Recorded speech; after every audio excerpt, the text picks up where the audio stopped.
Biden faces tightrope in balancing realism and optimism in State of the Union.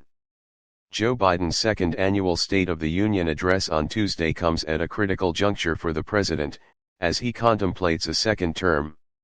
He faces a newly empowered House Republican majority eager to damage his political prospects with investigations into him, his administration and his family, while a special counsel investigation into his handling of classified documents brings a degree of legal uncertainty. Subscribe our YouTube channel and click our bell icon for new videos. Of classified documents brings a degree of legal uncertainty. In recent weeks, the country has also been convulsed yet again by mass shootings and police brutality, while states continue to grapple with the consequences of the Supreme Court decision ending the constitutional right to abortion. And on Saturday, the U.S. military shot down a suspected Chinese spy balloon after it floated across the country, roiling diplomatic relations between the nations at a time of already heightened tensions. Yet there are welcome bright spots for a president emboldened by his party's history-defying performance in the November midterm elections. Since then, Democrats have largely rallied around Biden as their standard-bearer in 2024, amid the possibility of a rematch against Donald Trump. The economic outlook has brightened. The coronavirus public health emergencies are set to expire in May, 3 years after they were declared, with the majority of U.S. adults now vaccinated. At home, Biden has an arsenal of legacy-defining achievements to tout. And on the world stage, the global coalition he rallied in support of Ukraine remains strong. Chris Whipple, author of The Fight of His Life, Inside Joe Biden's White House, said the president's challenge on Tuesday will be to strike the right balance between optimism and realism, highlighting the progress he's made since his last address to a joint session of Congress, particularly on COVID and the economy, while acknowledging that there is more work left to do. It's a tightrope, he said. He has to take credit for what he's achieved without sounding too celebratory. Halfway through his first term, the president's own position is precarious. Nearly 2/3 of Americans, on average, believe the country is on the wrong track. His approval ratings remain mired in the low 40s, with many Americans unconvinced of the 80-year-old's desire to stand for re-election. Striking a defiant tone ahead of Tuesday's primetime address, Biden previewed his diagnosis of the State of the Union. Like many of his recent predecessors, he declared it strong. "I'm happy to report that the State of the Union and the state of our economy is strong," Biden said on Friday, celebrating an unexpectedly strong jobs report. "Today's data makes crystal clear what I've always known in my gut," he added. "These critics and cynics are wrong. While we may face setbacks along the way, and there will be some, there is more work to do. It's clear our plan is working." Economy. On the economy, Biden is likely to point to signs of improvement. Unemployment is the lowest it's been in nearly half a century. Inflation, after reaching a 40-year peak, is finally relenting, though still painful for many American households. On Wednesday, the U.S. Federal Reserve announced the smallest hike in interest rates in almost a year, signaling a more cautious approach as it tries to rein in inflation without triggering a recession. But worrying indicators remain. Looking backward, the economy is in a very good place, with the good things still good and the bad things getting better, said Jason Furman, who served as the chair of the White House Council of Economic Advisers under Barack Obama. Looking forward, there's still a tremendous amount of uncertainty as to whether that can last. A major focus for the Biden administration over the next 2 years will be to implement the sweeping legislative policies he enacted during the first years of his presidency, a $1 trillion infrastructure law, a sweeping health and climate package, and major new investments in domestic, high-tech manufacturing. Of pressing concern is the looming deadline to raise the federal debt ceiling. Economists are warning of a financial crisis if Congress fails to lift the country's borrowing cap, as House Republicans are threatening to do unless the president accepts steep cuts to federal spending.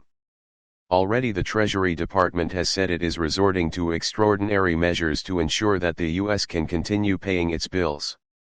It is unclear if Biden will explicitly address the brinkmanship on Tuesday, with the new House Speaker, Kevin McCarthy, seated behind him on the dais for the first time.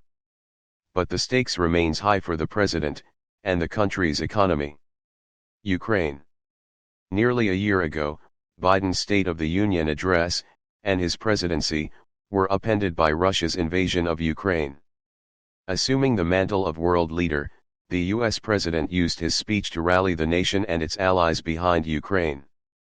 Since then the US has sent billions of dollars in humanitarian and military assistance to Ukraine.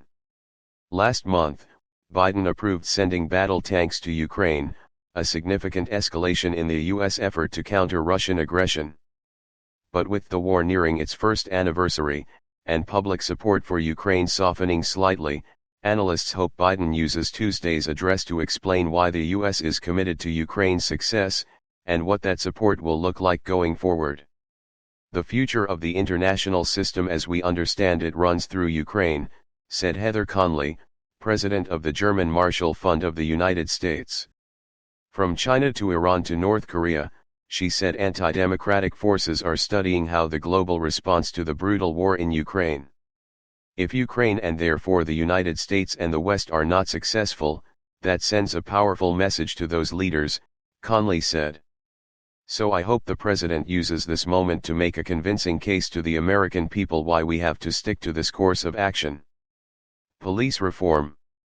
A president's State of the Union address is often a highlight reel of accomplishments, mixed with a wish list of policy proposals and direct appeals to the American people. The president will invite guests who represent policy successes or help to make the moral case for action. Ahead of the speech, activists have urged the president to use his executive authority to expand abortion protections and declare a climate emergency. And the death of Tyre Nichols, a 29-year-old black man who was brutally beaten by Memphis police officers and died days later, has reignited calls for police reform. Nichols' mother and stepfather are expected to be in the chamber for Biden's speech on Tuesday, likely ensuring the issue will not go unaddressed. Vice President Kamala Harris, who will also be seated behind Biden on Tuesday, delivered a call to action at Nichols' funeral last week. Yet the prospect for passing federal policing reforms remains dim. Rashad Robinson, president of the racial justice organization, Color of Change, urged Biden to come with a plan, not a list of policies that will never pass a Republican-controlled House. Beyond rhetoric and tone or even specific policies, I'm interested in the president talking about strategy, Robinson said, adding, you don't get a whole lot of moments like a State of the Union. We need to use this opportunity to give people marching orders. Other guests on Tuesday include Brandon Say, the 26-year-old man hailed as a hero after he disarmed a gunman who opened fire at two dance halls in Southern California during Lunar New Year celebrations earlier this month. After a spate of mass shootings last year, Biden signed into law the first gun reform legislation in decades. But the legislation fell far short of what the president and activists had called for. Moments after the president finishes his remarks, Sarah Huckabee Sanders, the newly elected governor of Arkansas and Trump's former press secretary, will deliver the Republican rebuttal. The American people deserve better than Democrats' runaway inflation, surging crime, open borders, and failing schools, the Senate Minority Leader, Mitch McConnell, said in a statement. He added that Sanders, who at 40 is currently the youngest governor in the country, would deliver a sharp contrast with this exhausted and failing administration. Embracing the opportunity, Sanders said, we are ready to begin a new chapter in the story of America, to be written by a new generation of leaders ready to defend our freedom against the radical left and expand access to quality education, jobs, and opportunity for all. With Republicans intent on making Biden a one-term president, should he run again, the president has signaled that he will spend the next 2 years focusing the public on what he has already accomplished, and making the case for the policy priorities he has yet to achieve. The president looks forward to speaking with Republicans, Democrats, and the country about how we can work together to continue building an economy that works from the bottom up and the middle out, continue boosting our competitiveness in the world, keep the American people safe, and bring the country together, the White House press secretary, Karine Jean-Pierre, said in a statement.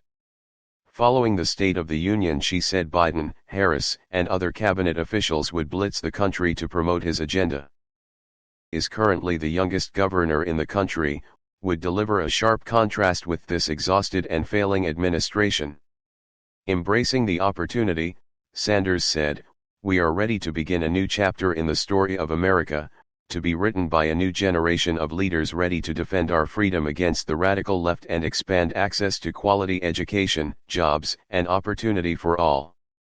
With Republicans intent on making Biden a one-term president, should he run again, the president has signaled that he will spend the next 2 years focusing the public on what he has already accomplished, and making the case for the policy priorities he has yet to achieve. The president looks forward to speaking with Republicans, Democrats, and the country about how we can work together to continue building an economy that works from the bottom up and the middle out, continue boosting our competitiveness in the world, keep the American people safe, and bring the country together, the White House press secretary, Karine Jean-Pierre, said in a statement. Following the State of the Union, she said Biden, Harris, and other cabinet officials would blitz the country to promote his agenda. Following the State of the Union, she said Biden, Harris, and other cabinet officials would blitz the country to promote his agenda. Subscribe our YouTube channel and click our bell icon for new videos.